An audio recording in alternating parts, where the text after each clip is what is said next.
पहला प्रश्न है, निम्नलिखित कथन सत्य है या असत्य। यहाँ 3 कथन दिया हुआ है, इसको यह बताना है कि ये सत्य है या असत्य। तो पहला है, वर्षा जल का चरम स्रोत है, ये सत्य है।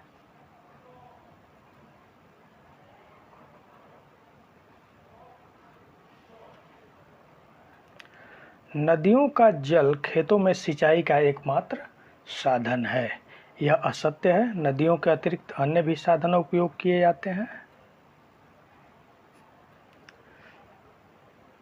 और जल की कमी की समस्या का सामना केवल ग्रामीण क्षेत्रों के निवासी करते हैं, यह भी असत्य है।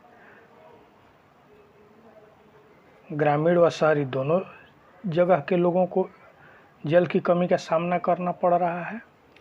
अब दूसरा है, रिक्त स्थानों की पूर्ति कीजिए। भौम जल प्राप्त करने के लिए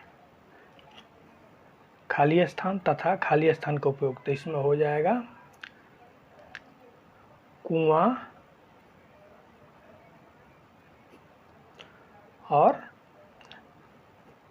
हैंडपंप। जल की 3 अवस्थाएं, ठोस, द्रव और गैस।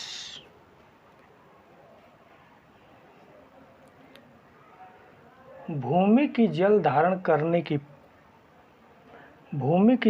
करने वाली परत जलभर